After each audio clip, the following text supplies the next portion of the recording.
So much more stories coming out of the Senate today. Let's bring in Mary Mon again to fill in the gaps for us. Mary Mon, before I ask you what happened to the flood control probe, was there any explanation by the group of Senator Alan Peter Cayetano why they chose to come today but were absent for the past 3 days on the session floor? Anong paliwanag doon? Says ito lang ang sinasabi ng Cayetano-led bloc or si Senator Alan Peter Cayetano. They are not recognizing yung naging power shift or yung naging pagpapalit ng liderato or yung reorganization na nangyari ito isang araw sa session hall. And ang sinasabi nila dito, illegitimate ito, sila ang legitimate. So everything will proceed accordingly. Yung committee hearing nila, which includes yung Blue Ribbon hearing na it was led by Senator Pia Cayetano, alongside the man of the hour, Senator Rodante Marcoleta. So they proceeded, even though ang sinasabi ni Senator Erwin Tulfo, yung newly elected na chairman ng Blue Ribbon Committee, ang hearing ng Blue Ribbon, it will happen Monday next week. All right, doon sa flood control hearing na ginawa nila, meron bang bagong impormasyon, ebidensya na naipahayag? Actually, says wala masyadong bago talaga sa mga sinabi nitong 18 na ex-Marines. Allegedly, ito yung bagmen na nagpadala nga ng mali-maletang naglalaman ng kickbacks from flood control projects. And etong mga ito, sila yung nagsimula magtrabaho daw bilang bagman kay dating ako Bicol Party List Representative Zaldico nang maupo itong si Zaldico bilang Committee on Appropriations Chairman ng House of Representatives. Ang kiniklaim nitong Marines, nag-deliver sila ng mga maleta na may laman around 40 to 70 million pesos year 2024 bago magsimula ang pangangampanya. Ang isang nabanggit nila dito is si Senator Tito Soto na sinabi hindi naman daw direkta na binigay sa senador yung mali-maleta o yung pera kundi sa staff nito na may nangangalang Mark. Nakatanggap din daw si Senator Erwin Tulfo ang sinabi ng mga Marine twice. Noong una, 2 maleta. Nung sumunod, 6 na maleta ang pinadala. Even members of the International Criminal Court or ICC noong dumating daw dito sa Pilipinas, year 2023, nakatanggap daw ito ng pera o ng mga kickback. And sila raw mismo ang naghatid sundo sa mga taga-ICC. And they are also claiming na nakipagtulong ang mga ito kay former House Speaker Martin Romualdez and former Senator Antonio Trillanes. Si Senator Trillanes din, may natanggap daw paper bag pati maleta sa headquarters ng partitong Magdalo sa Quezon City 2 weeks before dumating ang mga taga-ICC. At isa pang nabanggit nila dito si Congressman Terry Ridon and even Senator Ping Lacson sinabi may kinalaman daw sa pagpapadala netong kickbacks gamit ang isang helicopter. And outside politics, si Father Flavie Villanueva ay sinabi ring nakatanggap ng kickbacks, including Pangulong si President Bongbong Marcos, to which last time na na-bring up ito, they both denied itong mga allegation. Says. Yung mga senador na idinawit nila dito, ano ba ang reaksyon nila? Ang pinaka-common na ginamit nila salita, bogus. Bogus investigation, bogus na probe. There's this effort to wreck an image for these senators. Sila Senator Soto, ang sinabi, actually dati pa lang, matagal niya lang dinedebunk or dinedeny itong mga claims ito kasi hindi raw siya senador noong 2022 to 2025.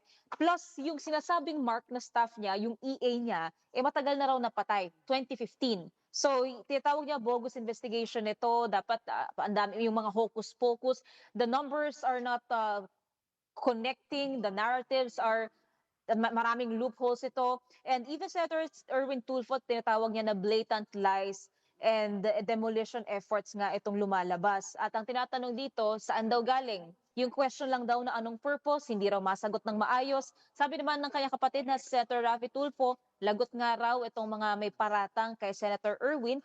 And si former Senator Trillanes naman sinasabi rin na hindi totoo itong mga alegasyon. They are absurd at wala raw siyang tinanggap na pera na kahit na anong purpose, lalo na rin ang International Criminal Court na naglalabas din ng kanilang statement denying these allegations. Let's listen in to some of the statements of the senators.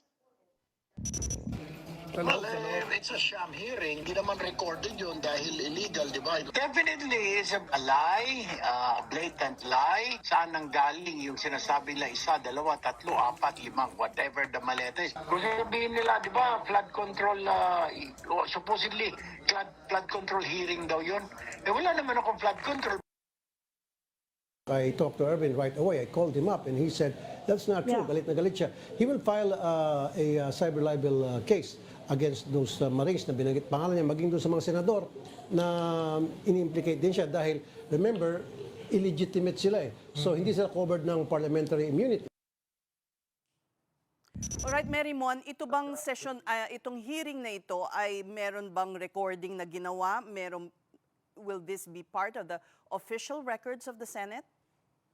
Says kanina, walang staff from the Senate Secretariat nor ng Bloom ang present. Ang meron lang nung time na yun kanina ay senatorial staff. So mga staff ng mga senador na nandoon sa session hall kanina to conduct the Cayetano-led hearing. Ang sabi dito ni Senator Alan Peter Cayetano, ipapasok daw nila ito sa official records ng Senado.